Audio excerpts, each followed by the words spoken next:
کہ صحابہ کرام کے درمیان بھی بہت سے مسائل میں اختلاف رہے، کبھی کسی ایک صحابی نے دوسرے کے خلاف کوئی سخت قسم کا تبصرہ نہیں کیا تھا۔ ہمیں بھی ایسے اختلافات برداشت کرنے چاہیے۔ شیخ، دینی مدارس میں آپ کو کون سی چیزیں قابل اصلاح لگی ہیں؟ اللہ کی توفیق سے مجھے 40 سے بھی زیادہ کتابیں لکھنے کا موقع ملا ہے۔ شیخ، آپ نے جب دینی تعلیم حاصل کی، پھر مدینہ یونیورسٹی چلے گئی، تو کیا وجہ بنے کہ آپ نے آ کے کالج جوائن کی؟ جو شخص معاشی حوالے سے پریشان ہوگا وہ کبھی بھی دین کی خدمت اطمینان سے نہیں کر سکے گا۔ طلباء جب آپ سے آگے محبت اور پیار اور الفت اور آپ سے چاہت رکھتے ہیں تو اساتذہ کی یاد آتی ہے آپ کو، یا اس ٹائم کیا کیفیت ہوتی ہے؟ السلام علیکم ورحمۃ اللہ وبرکاتہ۔ نعت اسٹوڈیو کے پروگرام بزم علماء کی نئی ایپیسوڈ میں میں ہوں حافظ خبیب میاں۔ ناظرین، آج ہمارے ساتھ جو مہمان شخصیت موجود ہیں 1984 سے یہ درس و تدریس کے ساتھ وابستہ ہیں، اور اس کے علاوہ مولانا اللہ یار خان صاحب اور مولانا شیخ رفیق اسری رحمہ اللہ کے شاگردوں میں سے ہیں۔ اسی طرح ان کی جو اساتذہ میں سے سلطان محمود جلال پوری رحمہ اللہ کا نام بھی آتا ہے۔ تو آج انشاءاللہ تعالی ہم ان سے سوالات پوچھیں گے، ان کی زندگی کے بارے میں، ان کے اساتذہ کے بارے میں، اور آپ تک پہنچائیں گے۔ السلام علیکم ورحمۃ اللہ وبرکاتہ۔ کیا حال ہے شیخ؟ الحمدللہ، خیریت سے آپ؟ الحمدللہ۔ سب سے پہلے ہم آپ کا شکریہ ادا کر رہے ہیں کہ آپ الحمدللہ اسٹوڈیو میں ہمارے پاس تشریف لائے ہیں۔ اللہ تعالیٰ خوش رکھے جی۔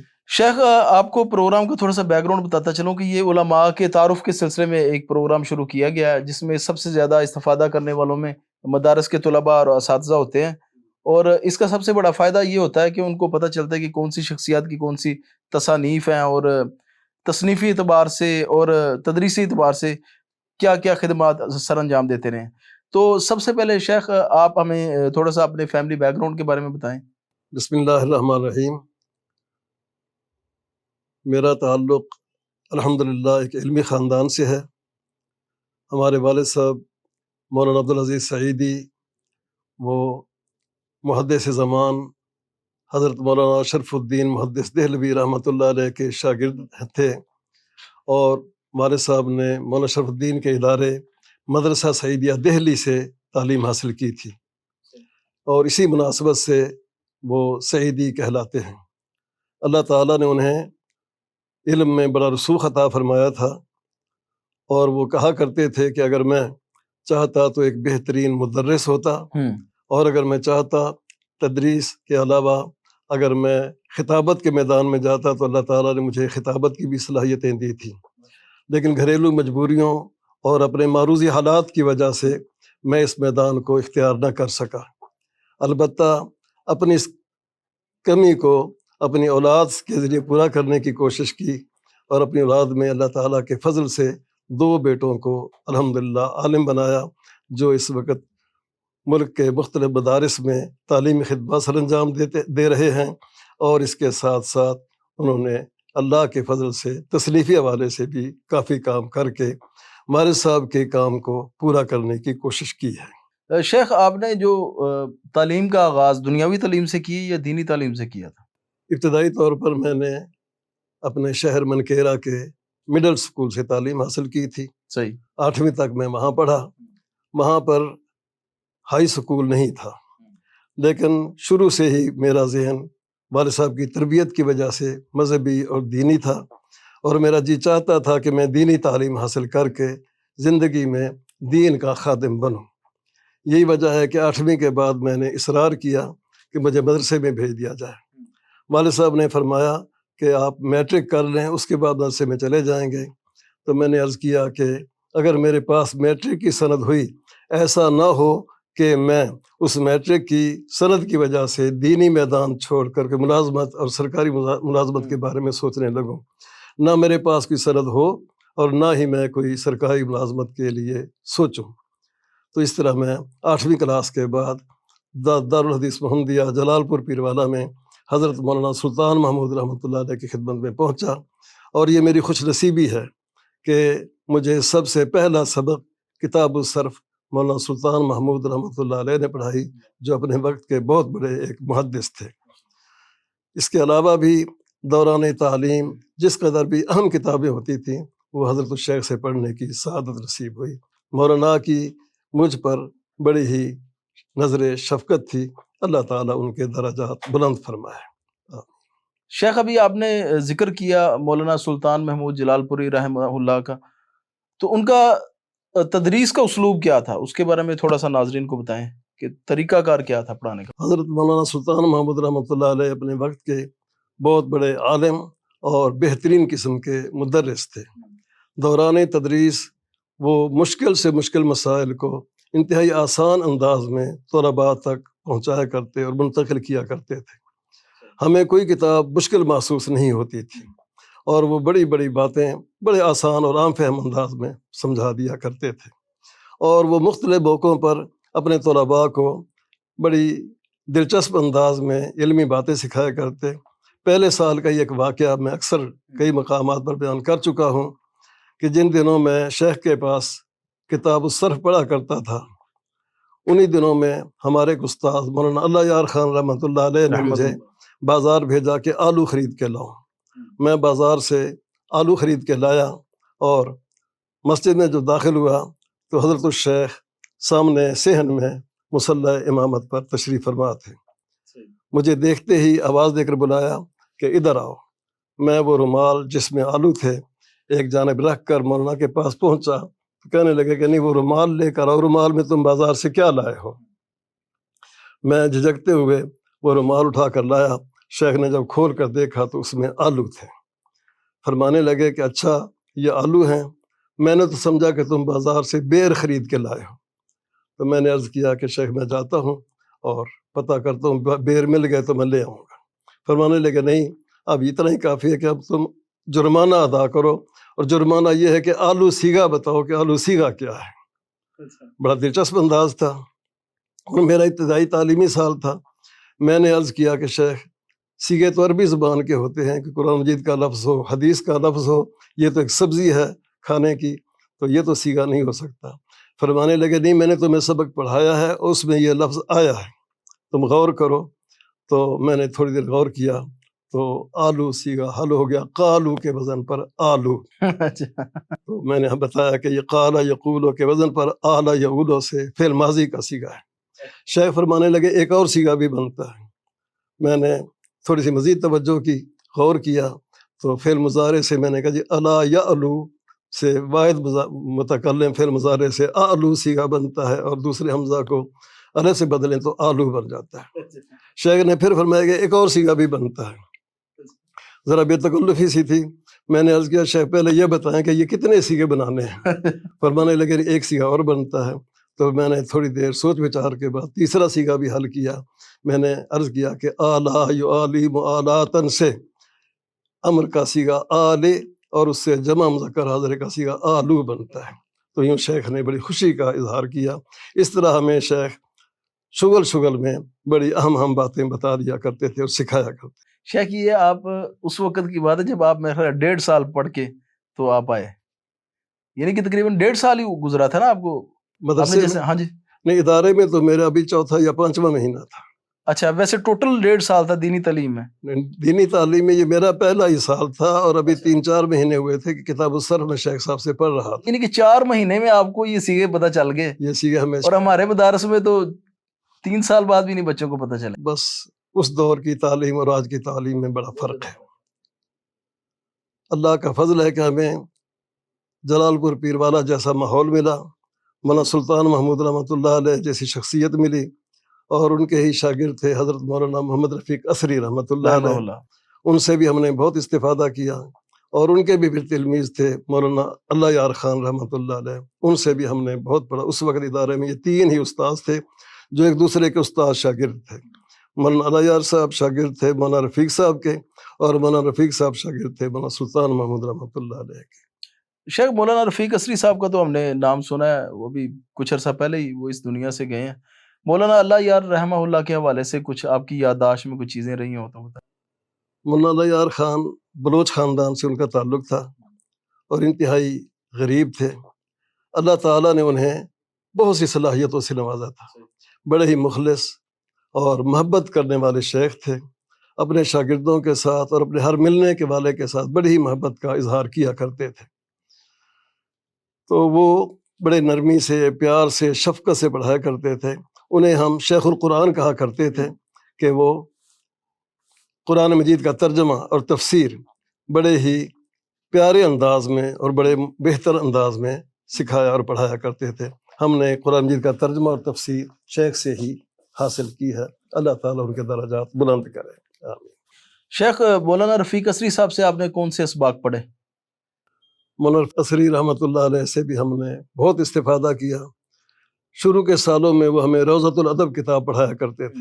آج کے طلباء نے تو شاید یہ کتاب دیکھی بھی نہ ہو۔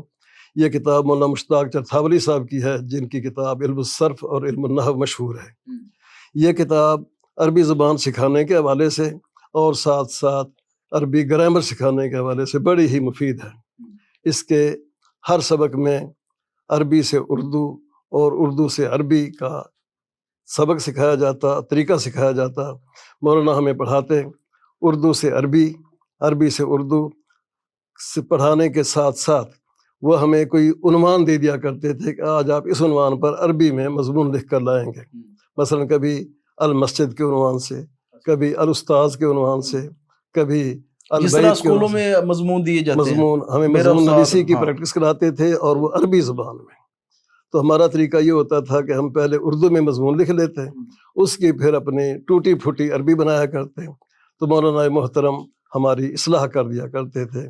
اس طرح ہمیں ترجمے کا ذوق پیدا ہوا۔ شیخ آپ نے جو بھی ذکر کیا جلال پور والے جامعہ کے علاوہ بھی آپ کسی جامعہ سے مستفید ہوئے ہیں؟ الحمدللہ میں نے اپنی تعلیم کا آغاز جلال پور پیروارہ سے کیا اور تکمیل بھی وہیں ہوئی۔ اس کے بعد شوق تھا کہ اللہ کرے مجھے جامعہ اسلامیہ مدینہ منورہ میں داخلہ مل جائے۔ ان دنوں جامعہ سلفیہ فیصل آباد سے ہر سال 10-12 طلباء کا باقاعدہ داخلہ ہوتا تھا۔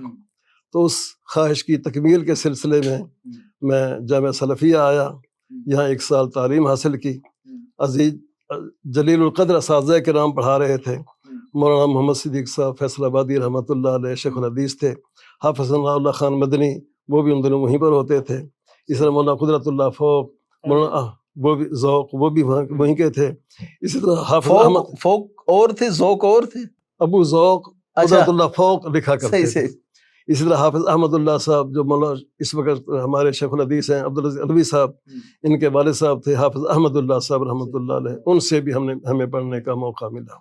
یوں بڑے عظیم۔ تو شیخ یہ کون سے سن کی بات ہے اندازہ؟ یہ 1978 کی بات۔ تو آپ کی پیدائش کس سن میں؟ میری ولادت ہے 1957 کی۔ 1957، 1957، صحیح۔ شیخ اس کے علاوہ آپ کون کون سے نامور جو اساتذہ ہیں جن سے آپ نے کسب فیض؟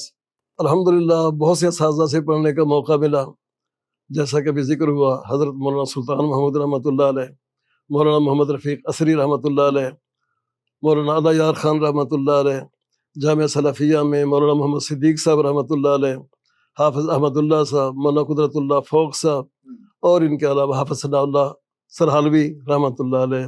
یہ جلیل القدر اساتذہ تھے جن سے اللہ تعالیٰ کی توفیق سے ہم نے استفادہ کیا، اور ہمارے اساتذہ میں سے اب تقریباً سب ہی اللہ کو پیارے ہو چکے ہیں۔ اللہ تعالیٰ سب کے درجات بلند فرمائے اور ہمیں ان کا صدقہ جاریہ بنائے۔ شیخ آپ نے جب آپ کے جو آپ کے طلباء جب آپ سے آگے محبت اور پیار اور الفت اور آپ سے چاہت رکھتے ہیں تو اساتذہ کی یاد آتی ہے آپ کو، یا اس ٹائم کیا کیفیت ہوتی ہے مثلا جب دین کی وجہ سے لوگ آپ سے اتنی محبت کرتے ہیں؟ اللہ اکبر، اللہ کا یہ فضل ہے کہ میں جہاں بھی گیا مہمان کی حیثیت سے یا مدرس کی حیثیت سے ہر جگہ مجھے پیار اور محبت ملا۔ ملنے والوں نے مجھے بہت عزت دی۔ شاید میں اس قدر احترام یا اکرام کے قابل نہیں تھا جو مجھے ملی، لیکن یہ سب اللہ تعالیٰ کا فضل اور اساتذہ کرام کی دعائیں تھیں۔ مجھے یاد ہے ایک دفعہ شیخ محترم نے مولانا سلطان محمود رحمۃ اللہ علیہ نے مجھے فرمایا تھا کہ بیٹا اللہ تعالیٰ آپ کو عزت دے گا، میں شاید نہیں دیکھ سکوں گا، اور استاذوں کی دعائیں ہمارے حق میں قبول ہوئیں۔ جہاں بھی ہم گئے اللہ کے فضل سے بہت ہی عزت ملی۔ مدرسہ رحمانیہ میں رہا ہوں، الحمدللہ بہت وہاں عزت تھی۔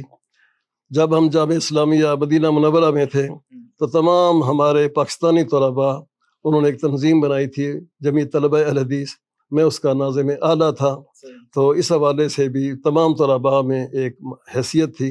بلکہ بیرونی ملک کے طلباء بھی جو جامعہ اسلامیہ میں زیر تعلیم تھے انہیں بھی اندازہ تھا کہ اس کی تو پاکستانی طلباء کے درمیان کیا حیثیت ہے۔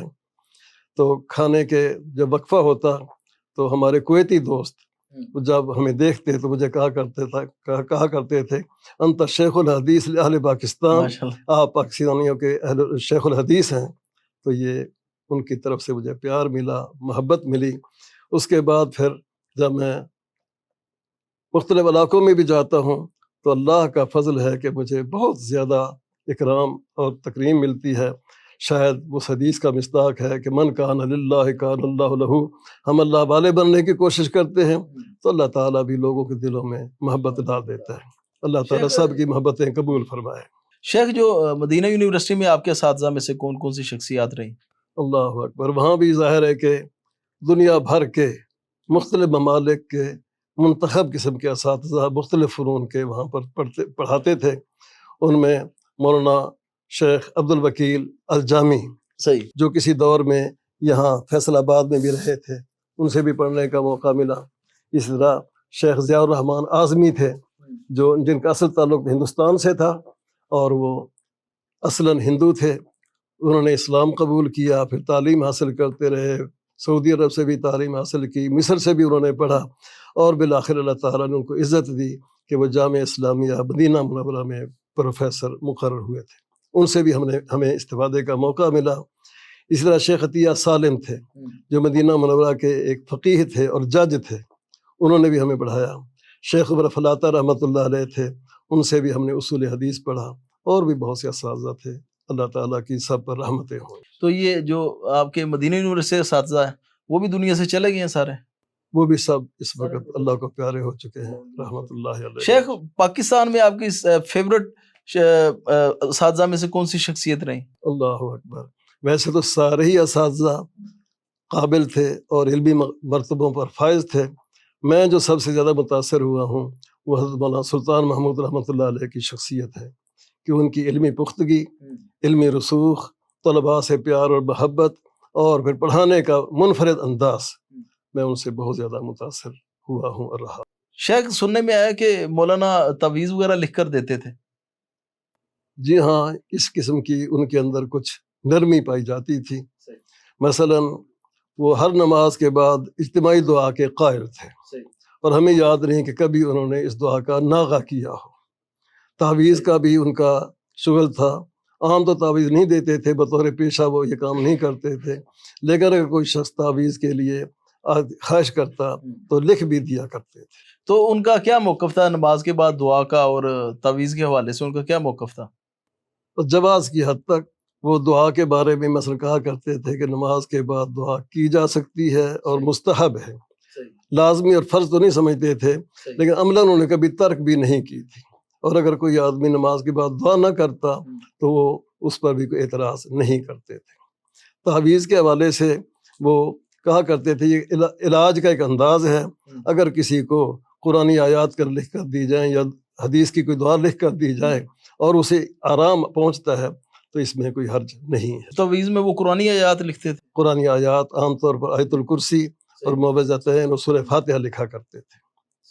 تو شیخ، اسی دور میں شیخ بدیع الدین شاہ راشدی رحمہ اللہ ان کو غریق رحمت فرمائے، آمین، ان کا بھی ان کے ساتھ تعامل رہا ہے، تو وہ تو تعویذ وغیرہ کے سخت خلاف تھے، تو جب ان کی ملاقاتیں ہوتی تھی تو کیا پھر وہ؟ اللہ اکبر، حضرت مولانا سید بدیع الدین شاہ راشدی رحمۃ اللہ علیہ یقیناً بہت بڑے عالم تھے، اللہ تعالیٰ ان پر رحمتیں فرمائے۔ اور اسی طرح حضرت مولانا سلطان محمود رحمۃ اللہ علیہ بھی بلند علمی مقام پر فائز تھے۔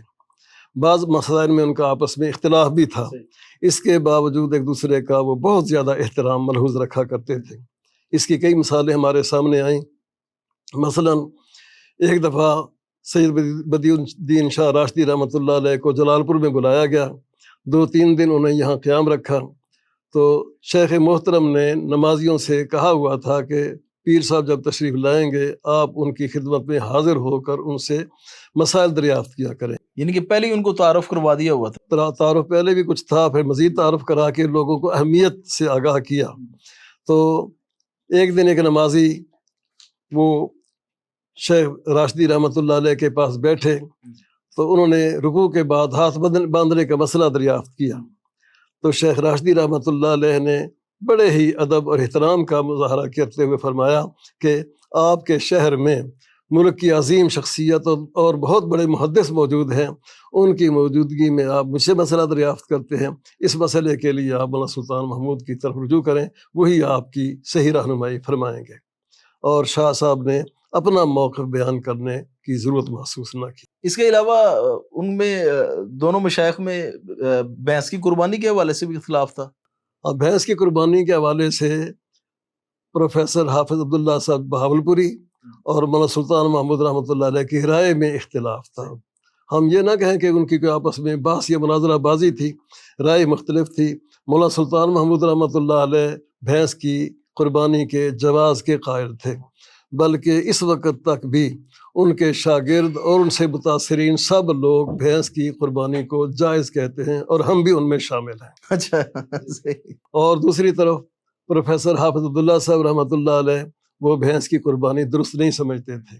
ایک دفعہ ایسا اتفاق ہوا کہ حافظ عبداللہ صاحب بہاولپوری اور مولانا سلطان محمود رحمۃ اللہ علیہ ایک ہی اسٹیج پر اکٹھے ہو گئے، اور اس دوران کسی نے مسئلہ دریافت کیا کہ بھینس کی قربانی کے متعلق کیا خیال ہے، جائز ہے یا ناجائز ہے، تو مولانا سلطان محمود رحمۃ اللہ علیہ نے بڑا پرمزاح اور لطیف قسم کا جواب دیا کہ بہاولپور اور جلال پور کے درمیان دریا ستلج واقع ہے، فرمایا کہ دریا سے ادھر تو بھینس کی قربانی ناجائز ہے، لیکن دریا کراس کرتے ہی بھینس کی قربانی جائز ہو جاتی ہے۔ تو اس سے سب لوگ بڑے شیخ محظوظ اس سے تو ہوئے۔ پتہ چلتا ہے کہ اگر اختلاف آ بھی جائے تو اچھے انداز سے اس کو جو ہے نا وہ ایک دوسرے کے ساتھ اس کو دیکھیے، اہل علم کی آراء مختلف ہو سکتی ہیں، اور یہ کوئی بری بات نہیں ہے یا تفردات ہوتے مذموم ہیں۔ نہیں ہے۔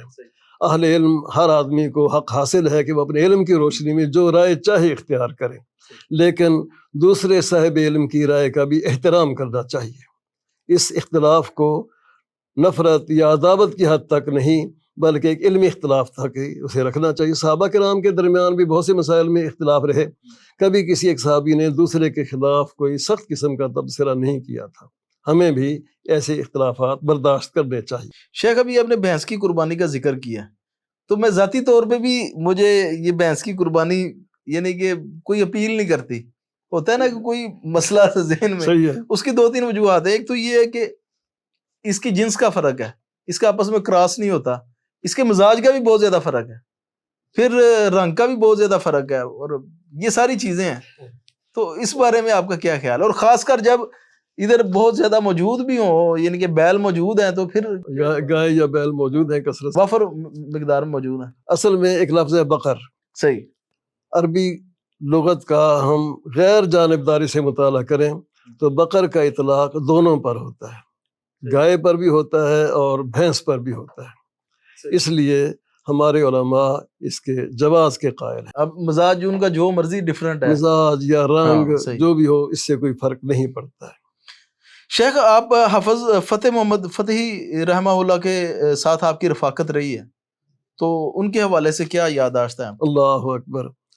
حضرت حافظ فتح محمد اصلاً وہ جہلمی تھے رحمۃ اللہ علیہ، ان کا جہلم سے تعلق تھا، اور ہمارے والد گرامی کے ساتھ بھی ان کا پرانا تعارف تھا۔ جب ہم مدینہ منورہ گئے تو والد صاحب نے بڑے بھائی جان عمر فاروق سیدی صاحب سے بھی کہا تھا، اور ان کے بعد جب میں گیا تو مجھے بھی انہوں نے کہا تھا کہ وہاں مکہ مکرمہ میں بیت اللہ میں ایک بزرگ ملیں گے، نابینا ہیں، پاکستانی ہیں، حافظ محمد جہلمی، آپ ان سے ضرور ملنا اور ان سے رابطہ رکھنا اور میرا سلام بھی کہنا۔ جب میں گیا تو شیخ صاحب سے ملاقات ہوئی، انہوں نے بڑی محبت کا اور خوشی کا اظہار کیا، اور حافظ صاحب کی خوبی یہ بھی تھی کہ جو آدمی، حالانکہ وہ نابینا تھے، ایک آدمی جو ایک دفعہ ان سے ہاتھ ملا لیتا پھر زندگی بھر اس کے ہاتھ کے لمس کو وہ محفوظ رکھتے اور یاد رکھتے، وہ آدمی خواہ کتنے ہی عرصے بعد جاتا تو شیخ صاحب پہچان لیا کرتے تھے کہ یہ فلاں آدمی ہے۔ پہلی ملاقات پر تو ظاہر ہے کہ میں نے بھی تعارف کرایا، تو میں پھر دوبارہ عمرے کے لیے جب 3-4 مہینے بعد گیا تو میں نے جا کے، یونیورسٹی میں تب آپ پڑھ رہے تھے؟ میں پڑھ رہا تھا، اور ہم مہینے 2 بعد 3 مہینے بعد عمرے کے لیے آ جایا کرتے تھے، تو میں جا کے شیخ صاحب سے ملا، وہ حرم میں تشریف فرما تھے، اور میں بولا نہیں، میں نے سلام بلند آواز سے نہ کہا، ہاتھ ملا کر میں خاموش رہا، تو انہوں نے فرمایا کہ بھائی کون ہو؟ میں پھر بھی خاموش رہا، تو ہاتھ ٹٹولنے کے بعد کہنے لگے کہ مجھے منکیرہ اور سعیدی صاحب سب یاد ہیں۔ انہوں نے شہر کا نام بھی لیا اور سعیدی صاحب کے حوالے سے مجھے بھی انہوں نے پہچان یہ ان کی کرامت تھی، یہ ان کی آپ کرامت کہہ لیں، خصوصیت کہہ لیں کہ اللہ تعالیٰ نے ان کو یہ صلاحیت دی ہوئی تھی۔ پھر جب بھی ہم مکہ مکرمہ جاتے، حضرت حافظ صاحب فرمایا کرتے کہ آپ میرے پاس ٹھہریں گے، میرے ہاں رہائش رکھیں گے، چابی دیتے کہ میرے کمرے میں جا کے اپنا سامان رکھاؤ اور آ کے عمرہ کرو، فارغ ہو کے پھر اکٹھے چلیں گے۔ تو یہ شیخ ادھر ہی رہے، پھر ادھر ہی ان کی وفات ان کی ساری زندگی وہیں گزری اور پھر بالآخر وہیں ان پر ان کی درس وفات ہو دیتے تھے گئی۔ یا باقاعدہ تدریس سے وہ بستہ تھے؟ شروع میں تو وہ درس دیتے رہے ہیں جن دنوں میں مسجد ہم کے اندر یا مسجد حرم الحرام؟ شریف حرم میں، لیکن جن دنوں ہم گئے وہاں پر ان دنوں وہ درس نہیں دیتے تھے، لیکن ہر نماز کے موقع پر وہ بیت اللہ میں حاضر ہوا کرتے تھے۔ اور ان کی ایک اور خوبی یہ بھی تھی کہ جب ہم ان کے ہاں جاتے رات کو کھانے وغیرہ سے فارغ ہونے کے بعد وہ فرماتے کہ بیٹا کچھ پڑھ نہ لیں، تو میں عرض کرتا کہ ضرور پڑھتے ہیں۔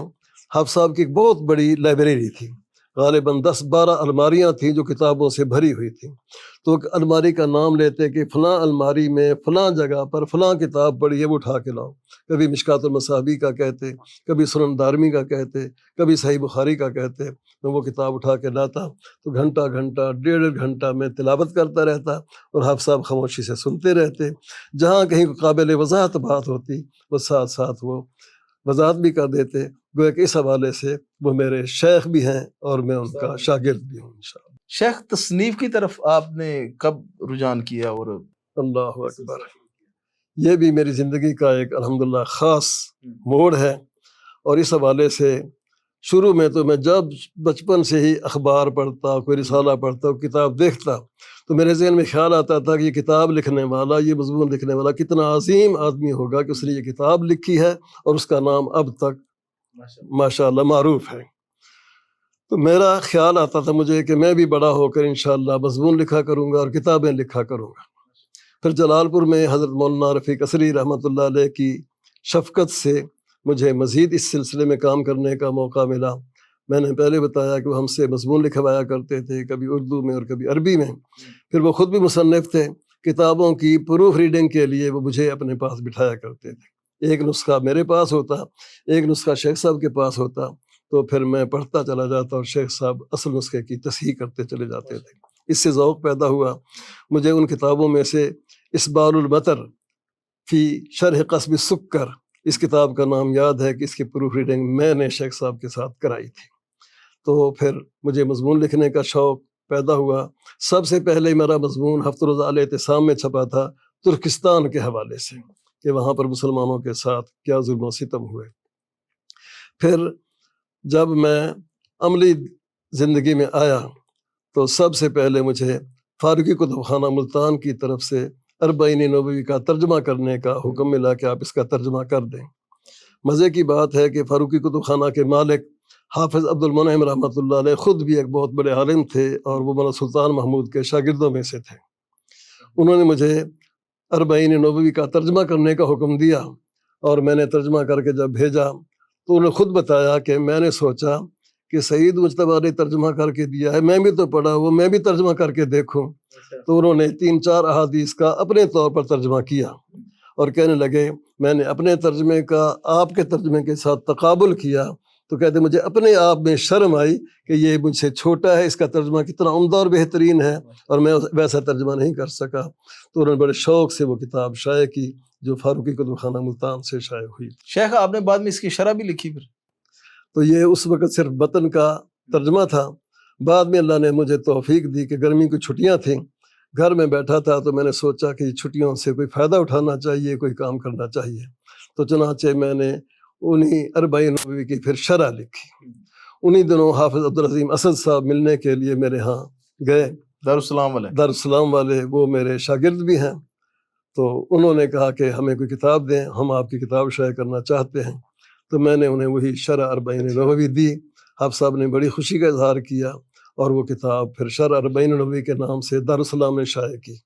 اس میں ایک میرے لیے اعزاز یہ بھی ہے کہ دارالسلام کے پاس جو بھی کتاب اشاعت کے لیے بھیجی جاتی ہے وہ اس کی نظر ثانی کرا کے کافی حد تک اس میں تبدیلیاں کرا دیتے ہیں. ظاہر ہے ان کا اپنا ایک ریسرچ ان کا اپنا ایک انداز ہے، لیکن یہ واحد کتاب ہے جس میں دارالسلام کی ٹیم کوئی تبدیلی نہیں کر سکی، انہوں نے کوئی تبدیلی نہیں کی تھی.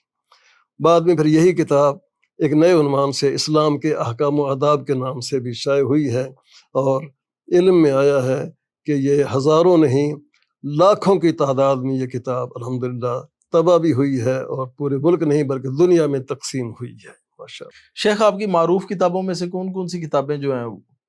دیکھیں، کوئی آدمی جو کتاب لکھتا ہے اس کی نظر میں ساری کتابیں اہم ہوتی ہیں اور معروف ہوتی ہیں. تاہم اللہ کی توفیق سے مجھے 40 سے بھی زیادہ کتابیں لکھنے کا موقع ملا ہے، اور اس کی وجہ یہ بھی ہے کہ جب میں مدرسہ رحمانیہ سے کالج کی طرف گیا تو میرے ذہن میں ایک یہ خیال رہا ہمیشہ کہ میرا اصل میدان مسجد اور مدرسہ تھا، اور حالات مجھے ادھر لے آئے ہیں. میں نے مدارس میں رہ کر جو تعلیم حاصل کی ہے اسے دوسروں تک پہنچانا بھی چاہیے، تو اس کا پھر متبادل مجھے یہ نظر آیا کہ میں تصنیف و تالیف کا میدان اختیار کروں. شیخ آپ نے جب دینی تعلیم حاصل کی پھر مدینہ یونیورسٹی چلے گئے، تو کیا وجہ بنے کہ آپ نے آ کے کالج جوائن کیا یا دنیاوی شعبہ جات کو جوائن کر لیا آپ نے؟ دراصل میں نے پہلے بھی بتلایا تھا کہ میں نے تو میٹرک بھی اس لیے نہیں کیا تھا کہ کہیں میں سرکاری ملازمت کے متعلق سوچنے نہ لگوں. میرا سرکاری ملازمت کرنے کا کوئی پروگرام نہیں تھا، بلکہ ہمارے پورے خاندان میں کوئی بھی آدمی سرکاری ملازم نہیں رہا ہے. میں پہلا اور شاید آخری آدمی ہوں جس نے سرکاری ملازمت اختیار کی ہے. دراصل میں تو میٹرک فیل ہی سمجھا، میٹرک بھی میں نے نہیں کیا تھا. تو میرے برادری نسبتی تھے، جب ہم مدینہ منورہ سے واپس ہے وہ سند جو ہے پوری دنیا میں BA کے برابر تسلیم شدہ ہے. میرے برادری نسبتی قاری حبیب الرحمان صاحب ہیں، وہ آئے کہنے لگے کہ میں MA عربی کرنا چاہتا ہوں، آپ مجھے تیاری کرائیں. تو میں نے عرض کیا کہ اگر میں آپ کو تیاری کراؤں تو میری تیاری تو خود بخود ساتھ ہو جائے گی، لیکن میرے مالی حالات بہت ہی کمزور تھے. میں نے ان سے کہا کہ میں اس کی ٹیوشن لوں گا آپ سے اور میں آپ کو پڑھا دوں گا. ٹیوشن یہی ہوگی کہ آپ میرا داخلہ بھیج دیں، امتحان اکٹھے دے لیں گے. چنانچہ میرا MA عربی کا داخلہ قاری حبیب الرحمان صاحب نے بھیجا، اور پھر ہم نے مل کر تیاری کی اور فرسٹ ڈویژن میں MA عربی ہو گئی. اس سے اگلے سال پھر MA اسلامیات کا پروگرام بنا، تب بھی انہوں نے میرا داخلہ بھیجا اور ہم دونوں نے MA اسلامیات بھی کیا. تو اس وقت تک بھی میرا کوئی سرکاری ملازمت کا پروگرام نہیں تھا. مدرسہ رحمانیہ میں ہم رہتے تھے، وہیں ہمارے ایک دوست پروفیسر مسعود اقبال صاحب رحمۃ اللہ علیہ تھے. ایک دن وہ آئے تو کہنے لگے کیا آپ کو پروفیسر نہ لگوا دیں کالج میں؟ میں نے عرض کیا کہ ہمیں کون پروفیسر رکھے گا، ہم تو مولوی لوگ ہیں، مدارس میں پڑھانے والے ہیں. ان دنوں پنجاب یونیورسٹی سے بہت سارے پروفیسر میرے پاس آیا کرتے تھے اور رہنمائی لیا کرتے تھے. کہنے لگے آپ پروفیسروں کو پڑھاتے ہیں تو آپ پروفیسر خود بھی لگ سکتے ہیں. تو وہ مجھ سے میرے کاغذات لے گئے. مجھے نہیں معلوم انہوں نے کہاں جمع کرائے، کیسے جمع کرائے، کیا طریقہ کار تھا. تو انہوں نے اتنا بتایا کہ آپ کے لیٹر ملے گا، اس کی انتظار کریں.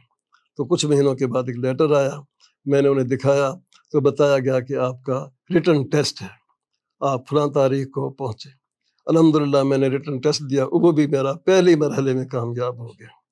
پھر انہوں نے فرمایا کہ ان قریب آپ کو لیٹر آئے گا انٹرویو کے لیے، آپ اس کے لیے تیار رہیں. پھر ایک لیٹر آیا، میں نے انہیں دکھایا تو کہنے لگا فلاں تاریخ کو فلاں جگہ پہنچیں، آپ کا انٹرویو ہے. اور یقین جانیں کہ نہ میں تحریر امتحان کے وقت کو تیاری کر کے گیا اور نہ ہی انٹرویو والے دن بھی خاص تیاری کر کے. اس دن صبح سویرے میں نے یہ دعا کی تھی کہ یا اللہ اگر یہ میدان میرے لیے بہتر ہو تو مجھے کامیابی عطا فرما، اور اگر یہ میدان میرے لیے آخرت کے حوالے سے بہتر نہیں ہے تو مجھے اس سے محفوظ رکھ. میں نے صرف سندیں لی اور میں انٹرویو کے لیے چلا گیا. وہاں میں نے دیکھا کہ بہت سے لوگ آئے ہوئے تھے، کوئی مختلف کتابیں دیکھا کہ جی پاکستان کا پہلا صدر کون تھا، پاکستان کا پہلا وزیر اعظم کون تھا، اس قسم کے معلوماتی سوال وہ ایک دوسرے سے پوچھ رہے تھے اور بتا رہے تھے. اور میں اطمینان سے ایک طرف بیٹھا تھا. ایک آدمی میرے پاس ہے، کہنے لگا آپ بھی انٹرویو کے لیے آئے ہیں؟ میں نے کہا جی ہاں.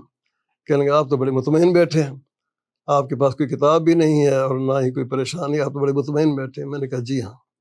تو وہ کہنے لگا آپ کے پاس کوئی سفارش ہوگی؟ میں نے کہا جی ہاں سفارش تو ہے.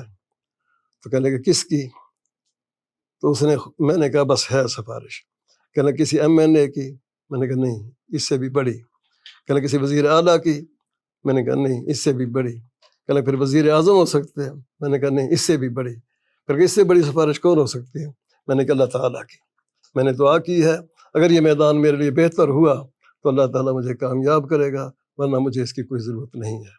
چنانچہ الحمدللہ انٹرویو میں بھی مجھے کامیابی ملی اور پھر کچھ دنوں بعد مجھے سلیکشن کا لیٹر مل گیا. تو پہلی اپوائنٹمنٹ آپ کی کدھر ہوئی؟ تو لیٹر جب ملا میں نے حافظ ثناء اللہ صاحب رحمۃ اللہ علیہ کو دکھایا. میں نے کہا شیخ صاحب یہ میرا بطور لیکچرر تقرری ہو گئی ہے، لیٹر ملا ہے. حافظ صاحب نے خوشی کا اظہار کیا کہ آپ فوراً پہنچے اور ہمیں امید ہے کہ آپ دین کا کام کریں گے اور یہ کام کرتے رہیں گے، لہٰذا آپ جائیں اور کسی کو پتہ بھی نہ چلنے دیں.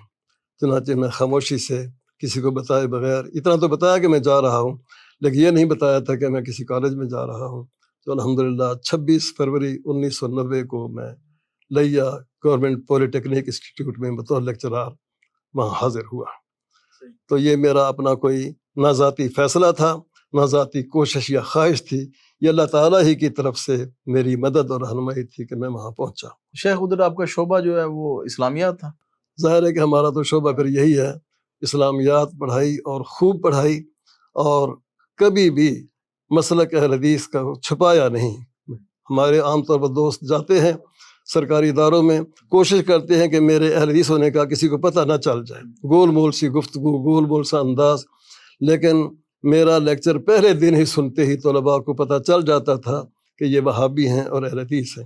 اور میں وہاں کبھی اپنے آپ کو بطور اہل حدیث متعارف نہیں کراتا تھا. لڑکے پوچھتے تو میں کہتا ہم وہابی ہیں. بلکہ لڑکے یہ بھی پوچھتے کہ کالج ٹائم کے بعد ہم آپ سے رہنمائی لینا چاہتے ہیں، کہاں ملاقات ہوگی؟ تو میں کہا کرتا تھا کہ مرکزی جامع مسجد اہل حدیث میں میری رہائش ہے، کالج ٹائم کے بعد ملنا ہو تو وہاں آ جایا کریں. تو بہت سے طلباء پھر عصر کے بعد کبھی مغرب کے بعد میرے پاس آتے، وہی نمازیں بھی پڑھتے اور مزید معلومات بھی حاصل کرتے. تو شاید دینی مدارس میں تدریس کا کام پھر اس کے بعد شروع ہوا؟ ظاہر ہے کہ پہلے تو شروع میں 1984 سے 1990 تک میں مدرسہ رحمانیہ میں رہا، پھر کالج چلا گیا. 2017 میں وہاں سے میری ریٹائرمنٹ ہوئی. واپس آ کر کچھ عرصے کے لیے میں جامعہ امام بخاری سرگودا میں سید سبطین شاہ صاحب کے ادارے میں گیا. ادھر کتنی دیر رہا؟ وہاں مجھے تقریباً 3 مہینے رہنے کا موقع ملا. جگہ بھی اچھی تھی، ماحول بھی اچھا تھا، لیکن جگہ کچھ تنگ تھی، گرمی میرے لیے ناقابل برداشت تھی. تو میں خود چھوڑ کر آ گیا تھا، ورنہ شاہ صاحب اور وہاں کے اساتذہ اور طلباء میری وجہ سے بڑے مطمئن بھی تھے اور خوش بھی تھے، لیکن گرمی میرے لیے ناقابل برداشت تھی، اس لیے میں چھوڑ کر واپس آ گیا. پھر کچھ عرصہ میں گھر رہا. تو پھر یہاں لاہور میں قاری نعمان لکھوی صاحب کا ادارہ ہے، الفیصل اسلامک سینٹر، وہاں پر بھی پڑھانے کا موقع ملا. وہاں صحیح بخاری اور صحیح مسلم مجھے دی گئی. وہاں بھی کلاس اچھی تھی، لیکن بعض وجوہات کی بنا پر کلاس آہستہ آہستہ پھر جھڑتی چلی گئی، لڑکے چھوڑتے چلے گئے. آخر میں ایک ہی طالب علم باقی رہا. تو پھر میں نے مناسب نہ سمجھا کہ ایک طالب علم کے لیے میں ادارے پر بوجھ بنوں. پھر میں معذرت کر کے وہاں سے چلا آیا. پھر میں گھر میں رہا. تو گزشتہ سال ماہ شعبان میں پروفیسر چودھری یاسین ظفر صاحب جامعہ سلفیہ کے پرنسپل، جن سے ہمارا بڑا پرانا تعلق ہے اور تعارف ہے، ہمارے والد صاحب کے ساتھ بھی ان کا رابطہ رہا ہے، تو انہوں نے ملاقات کے موقع پر کہا کہ آپ گھر کیوں بیٹھے ہیں، جامعہ آپ کا تعلیمی ادارہ ہے، یہاں حاضر ہوں. تو پھر میں شوال سے جامعہ سلفیہ میں حاضر ہوا ہوں ماشاءاللہ. تو شیخ آپ دینی مدارس میں بھی آپ نے پڑھایا ہے، دنیاوی اداروں میں بھی پڑھاتے رہے ہیں، آپ نے کیا فرق محسوس کیا طلباء میں کہ کدھر طلب زیادہ سیکھنے کی؟ ظاہر ہے کہ ہمارا معاشرہ دینی تعلیم کا ضرورت مند ہے اور محتاج ہے. دینی اداروں میں بھی قابل لوگوں کی بڑی ضرورت ہے، اور کالج اور یونیورسٹیاں بھی ہماری انتظار میں ہیں. میں یہ سمجھتا ہوں کہ دینی اداروں میں تو عام طور پر آنے والے طلباء وہی ہوتے ہیں جن کا پہلے ہی دینی ذہن ہوتا ہے. ظاہر ہے ان کے گھروں میں کچھ نہ کچھ دینی تربیت بھی ہوئی ہوتی ہے اور وہ دینی شوق لے کر مدارس میں حاضر ہوتے ہیں. ان کی بھی تربیت ضروری ہے، لیکن ان سے زیادہ ضرورت کالجوں اور یونیورسٹی کے طلباء کی ہے جو دینی معلومات تو حاصل کرنا چاہتے ہیں لیکن انہیں تعلیم دینے والا کوئی نہیں ہے. تو الحمدللہ میں نے ان طالب علموں کے ساتھ پیار اور محبت کے انداز میں وقت گزارا، اور انہیں یہ بھی علم ہوتا تھا کہ یہ اہل حدیث ہیں، لیکن اس کے باوجود وہ پیار بھی کرتے، محبت اور عزت بھی کرتے اور مسائل بھی دریافت کرتے تھے، حتیٰ کہ بہت سے اختلافی مسائل بھی میں کھل کر بیان کرتا اور طلباء بھی بڑے شوق سے سنتے بھی اور برداشت بھی کرتے تھے۔ ضرورت اس بات کی ہے کہ ہمارے بیان کرنے والے لوگ حکمت اور مصلحت اور دانائی کے ساتھ بیان کریں۔ الفاظ کا چناؤ بہتر ہونا چاہیے۔ ہم یہ سمجھتے ہیں کہ عام طور پر ہمارے لوگ بات تو صحیح کرتے ہیں لیکن انداز ان کا قابل اصلاح ہوتا ہے۔ اس کی ایک میں مثال دوں کہ طلباء جانتے تھے کہ یہ اہل حدیث ہیں اور اہل حدیث کے نزدیک گھوڑا حلال ہے، یہ گھوڑے کو حلال سمجھتے ہیں۔ کلاس میں ایک دفعہ طلباء نے شرارت کرتے ہوئے کہہ لیجئے کہ سوال کیا کہ سر گھوڑا حلال ہے یا حرام ہے؟ کوئی عام آدمی ہوتا تو ظاہر فوراً کہہ دیتا کہ گھوڑا حلال ہے، ایک تو اس کا مذاق بن جاتا اور دوسرے پھر وہ دلائل دینے پر بھی پابند ہوتا کہ گھوڑا حلال ہونے کے دلائل کیا ہیں۔ مجھ سے جب سوال ہوا تو میں نے اس کے جواب میں بڑا عجیب جواب بھی درست تھا لیکن حلال بھی نہیں کہا۔ میں نے کہا کہ میری پوری زندگی دینی تعلیم پڑھتے پڑھاتے گزری ہے، دینی مطالعے میں گزری ہے، مجھے کہیں بھی گھوڑے کے حرام ہونے کی دلیل نہیں ملی ہے۔ تو اس سے میں دلیل دینے سے بھی بچ گیا اور حلال کا لفظ میری زبان سے ادا نہ ہوا۔ اب جو لوگ حرام سمجھتے یا مکروہ سمجھتے دلیل دینا ان کی ذمہ داری بن گئی، میری ذمہ داری تو ختم ہو گئی۔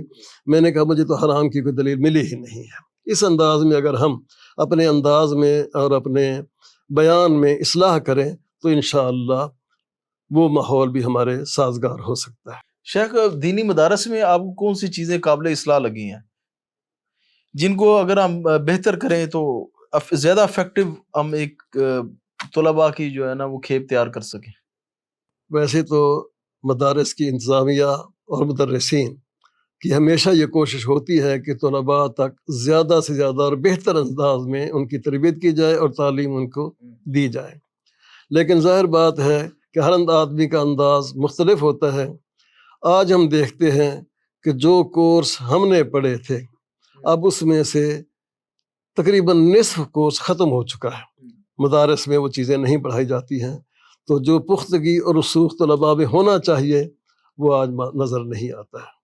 مثلاً صرف کی اور نحو کی بہت زیادہ کمزوری اور کمی محسوس ہوتی ہے۔ طلباء چوتھے، پانچویں، چھٹے سال تک بھی پہنچ جاتے ہیں لیکن انہیں پہلے سال کی بھی گرامر نہیں آتی ہے، اور عبارت اور اس کی کمزوری کی وجہ یہ بھی ہے کہ پہلے ہی سال میں ہم دیکھتے اکثر مدارس میں بلوغ المرام یا عمدۃ الاحکام پہلے سال میں ہی پڑھانا شروع کر دیتے ہیں، جبکہ طالب علم نے نہ صرف پڑھی ہوتی ہے نہ نحو پڑھی ہوتی ہے۔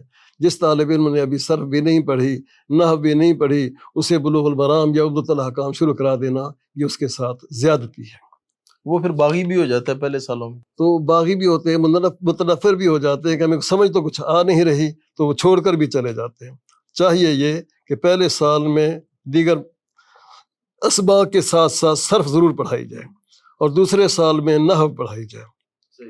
صرف اور نحو پڑھانے کے بعد تیسرے سال میں بچوں کو عمدۃ الاحکام، بلوغ المرام یا ساتھ مشکات بھی پڑھائی جائے تو کوئی حرج نہیں۔ شیخ کئی مدارسوں میں پہلے سال میں کتاب الصرف اور نحو اکٹھی بھی پڑھائی جاتی ہے، بس یہ ان کی سوچ ہے، لیکن ہم یہ صحیح آپ سمجھتے ہیں سمجھتے اکٹھی نہیں پڑھانی چاہیے؟ کٹھی نہیں، پہلے صرف صرف پڑھا، علم الصرف پڑھا دیں، کتاب الصرف پڑھا دیں، کوئی سی کتاب پڑھا، لیکن صرف پہلے پڑھانی چاہیے۔ دیکھیں نحو کی بہت سی اصطلاحات ایسی ہیں جو صرف پڑھی ہو تو تب سمجھ آئیں گی، اس لیے پہلے سال میں صرف صرف اور ساتھ دیگر اسباق پڑھائے جائیں، ترجمہ وغیرہ پڑھایا جائے، دوسرے سال میں نحو اور ساتھ دوسرے اسباق پڑھائے جائیں، پھر اس کے بعد بے شک عربی کتابیں ہوں۔ شیخ ایک کتاب تھی کتاب التوحید، میں نے بھی 2-3 سال جامعہ میں پڑھا تو ہم نے بھی پڑھی، اور مجھے پتہ چلا کہ اس کی ترجمہ آپ نے کیا ماشاءاللہ، اور اس کی مقبولیت کا کیا قصہ؟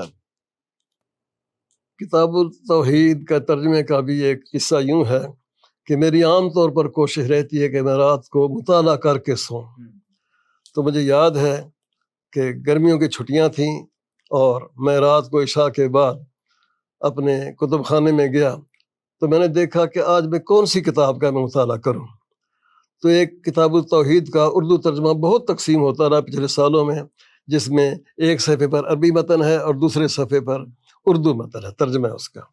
اچانک میں نے وہ کتاب نکالی، میں نے کہا چلو اس کے چند صفحات پڑھ لوں، اپنے عقیدے کی بھی اصلاح ہو جائے، اور یہ کتاب بھی پڑھنی تو چاہیے۔ لیکن جب میں نے اس کے 2-3 صفحات پڑھے تو حیرانی یہ ہوئی کہ جو اصل قابل اصلاح الفاظ تھے وہ عربی کا ترجمہ اور کرنے کے وجہ عربی کا لفظ عربی میں ہی لکھا گیا تھا۔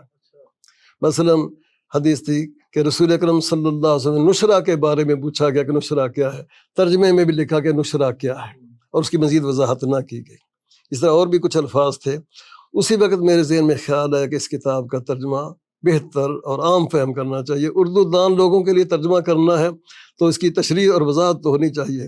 میں نے اسی وقت کاغذ قلم لے کر کتاب کا ترجمہ شروع کیا اور 12-1 بجے تک 3-4 صفحات کا ترجمہ کر کے میں فارغ ہو گیا۔ پھر اگلے دن پھر یوں 5-7 دنوں میں پوری کتاب کا ترجمہ ہو گیا۔ حافظ عبدالعظیم صاحب سے ملاقات ہوئی، انہوں نے پھر ایک کتاب کا مطالبہ کیا تو میں نے کہا کہ یہ ایک میں کتاب کا ترجمہ کر چکا ہوں، آپ کے معیار کی تو شاید نہ ہو کہ دارالسلام کا معیار تو بہت ہی اونچا ہے، بہرحال یہ ترجمہ ہے۔ تو خیر وہ لے گئے، ان کی مہربانی سے پھر وہ ترجمہ بھی شائع ہوا اور ایسا شائع ہوا کہ وہ بھی شاید لاکھوں کی تعداد میں، اور دارالسلام سے شائع ہوا، وہ بھی دارالسلام کی طرف سے۔ اور پھر اس کی مقبولیت یوں بھی ہوئی، راولپنڈی میں ہے سید عتیق الرحمن شاہ صاحب، ایک دفعہ انہوں نے اس کتاب کے 5000 نسخے خرید کر راولپنڈی، اسلام آباد، ٹیکسلا وغیرہ کے علاقوں میں تقسیم کرائے۔ اسی طرح اور بھی بہت سے لوگ، اہل حدیث یوتھ فورس نے بھی اس کتاب کو شائع کرا کے پورے پنجاب میں فری تقسیم کیا تھا۔ تو یوں الحمدللہ اس کی بھی مقبولیت ہوئی۔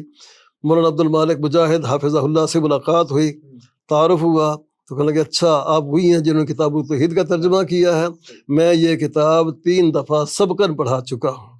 تو اس سے بھی مجھے بڑی خوشی ہوئی۔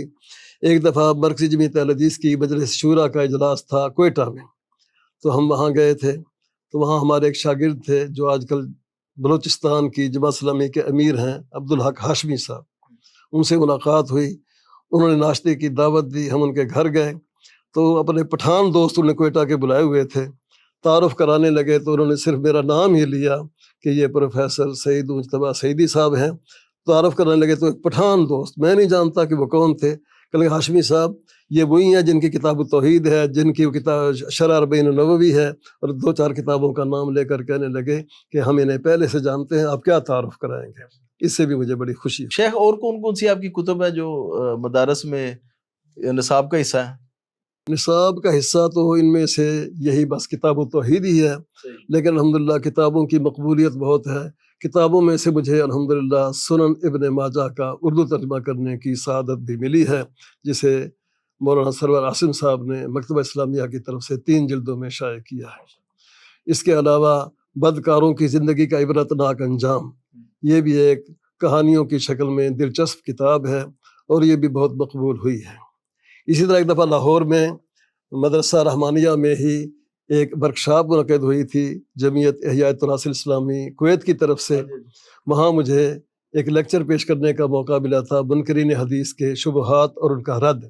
تو بعد میں یہ کتابی شکل میں شائع ہوا اور آج کل دارالابلاغ کی طرف سے یہ شائع شدہ ہے اور مارکیٹ میں دستیاب ہے۔ یہ ان کی وہی ورکشاپ تھی جو علماء کو کرواتے تھے؟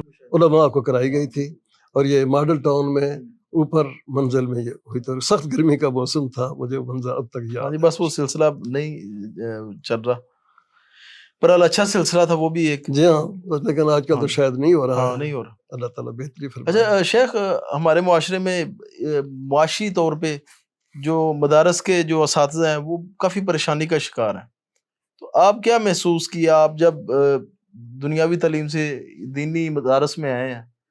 تو جو آپ کا وظیفہ لگا ہوگا وہ تو بہت کم ہوگا۔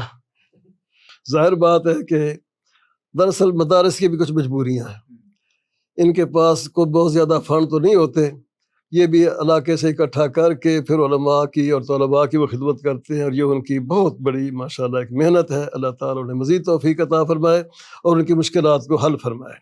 تاہم اساتذہ کی اپنی ضروریات ہیں اور آج کل مہنگائی کا دور ہے، اداروں کو چاہیے کہ مدرسین کو معقول اور مناسب مشاہرہ دیا جائے تاکہ وہ معاشی حوالے سے پریشان نہ ہوں۔ تو مشاہروں میں کافی اضافہ ان کے لیے آزمائش نہیں بننا چاہیے، ایک تو وہ دین کے لیے انہوں نے اپنی زندگی وقف کی ہوئی ہے، یہ لوگ عظیم ہیں جو دین کی خدمت کر رہے ہیں، اور اس فتنوں کے دور میں ظاہر ان کے بھی بچے ہیں، انہوں نے بھی اس معاشرے کے ساتھ ہی چلنا ہے نا۔ جو شخص معاشی حوالے سے پریشان ہوگا وہ کبھی بھی دین کی خدمت اطمینان سے نہیں کر سکے گا. یہی وجہ ہے کہ اکثر مدرسین کے بارے میں دیکھتے ہیں وہ 2-2 3-3 جگہوں پر پڑھاتے ہیں. 1-2 سبق کسی ادارے میں، 1-2 سبق کسی اور ادارے میں پڑھاتے ہیں. کہیں وہ جمعے کی خدمات سر انجام دے رہے ہوتے ہیں، کہیں ٹیوشن پڑھانے کی کوشش کرتے ہیں تاکہ کسی طریقے سے گھر کا سرکل چلتا رہے. یہ ان کے لیے بلکہ ایک امام احمد بن حنبل رحمہ اللہ کا قول بھی معروف ہے، اگر مجھے ایک پیاز بھی لینے کی ٹینشن ہوتی تو میں اتنا کام نہ کر سکتا. تو یہ قول ٹھیک ہے کہ ویسے ہی بس منسوب ہے ان کے ساتھ؟ اور یہ میں نے اس سے پہلے تو خیر نہیں سنا ہے. تاہم ہونا یہی چاہیے کہ مدرسین کو اور علماء دین کو معاشی حوالے سے فارغ رکھا جائے، انہیں کسی قسم کی پریشانی نہ ہو. یہ بھی نہیں سوچنا چاہیے کہ ہمیں جی 50,000 دے رہے ہیں، 40,000 دے رہے ہیں تو اتنا ہی کافی ہے. نہیں، اس سے بھی زیادہ دینے کی کوشش کرنی چاہیے. جو انشاءاللہ علماء کرام کی خدمت کریں گے اللہ تعالیٰ ان کے وسائل میں مزید برکتیں فرمائے گا. تو شیخ آپ کا ذریعہ معاش پر اس کے علاوہ بھی ہے کوئی، یا پھر تو ظاہر بات ہے کہ اس حوالے سے کھل کر بات کرنا ذرا مشکل ہے، مناسب بھی نہیں ہے. شاید اس سے ہمارے کچھ بھائیوں کی دلوں کو ٹھیس بھی پہنچے. بہرحال پوری بات کرنا تو مناسب نہیں ہے. تاہم اتنا میں کہوں گا کہ ادارہ ہمیں جو کچھ دے رہا ہے اس سے تو میرے اکیلے آدمی کے مہینے کے اخراجات پورے نہیں ہو رہے، لیکن صرف دین کی خدمت کے حوالے سے یہ میں کام کر رہا ہوں. باقی گھر کے اخراجات کے لیے اللہ کا فضل ہے کہ میری پینشن آ رہی ہے، وہ گھر والوں کے لیے ہے. میں باہر رہتا ہوں تو ادارہ جو میری خدمت کر رہا ہے وہ میرے لیے کافی ہے، لیکن اس میں سے میں گھر کچھ نہیں دے سکتا. تو جب میری یہ کیفیت ہے باقی دوستوں کا کیا حال ہو. بے شک جی، یہ قربانیاں ہیں دینی اداروں سے وابستہ لوگوں کی، اس کا اجر تو اللہ ہی دے سکتا ہے. باقی معاشرے کو بھی چاہیے کہ اس حوالے سے کردار ادا کریں. اس حوالے سے میں ایک اور بات بھی وَأَمَّا بِنِعْمَتِ رَبِّكَ فَحَدِّثْ کے حوالے سے کہ ہم نے اپنے یہاں مسجد بنائی ہوئی ہے، قاری صاحب رکھے ہوئے ہیں جو محض ایک حافظ اور مناسب درجے کے قاری ہیں، اور ہم اپنی استطاعت سے بڑھ کر انہیں 20,000 روپیہ دے رہے ہیں. ویسے یہ کوئی 20,000 کوئی اتنی معقول نہیں، کچھ نہیں، معمولی ہے، لیکن آپ کو امید ہے کہ خوشی ہوگی کہ ہم انہیں سال میں 12 تنخواہیں نہیں 15 تنخواہیں دیتے ہیں. ماہ رمضان میں ایک پوری تنخواہ اضافی دی جاتی ہے. اس طرح عید الاضحیٰ کے موقع پر بھی انہیں تقریباً ایک اضافی تنخواہ دے دی جاتی ہے. اور ایک عید میلاد النبی میں دیتے ہیں. باقی سال میں مختلف موقعوں پر مثلا انہیں کوئی ضرورت پیش آ گئی، کوئی سفر پہ جانا پڑ گیا، کوئی بچہ بیمار ہو گیا، اس موقع پر 2-3 ہزار 4 ہزار 5 ہزار مناسب ان کی خدمت کر دی جاتی ہے. اس کے علاوہ بھی الحمدللہ ہمارے نمازی بھی ان کا خیال رکھتے ہیں. چلیں جی، اس سے ہی لوگوں کو اندازہ ہو جانا چاہیے کہ یہ جو آئے روز علماء پہ تنقید کرتے ہیں، ان کی زندگی کس طرح گزرتی ہے اور کیا انہوں نے قربانیاں دے رکھی ہیں. اللہ آپ کے اسی رزق میں اور تمام جو بھی دوست اب آپ کام کر رہے ہیں اس میں برکات عطا فرمائے.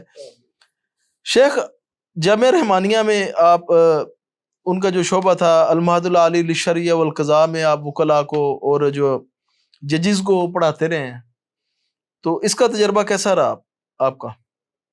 یہ دراصل جنرل ضیاء الحق کے دور میں ایک سلسلہ شروع ہوا تھا کہ ججوں کو اور وکیلوں کو دینی تعلیم سے آگاہ کیا جائے.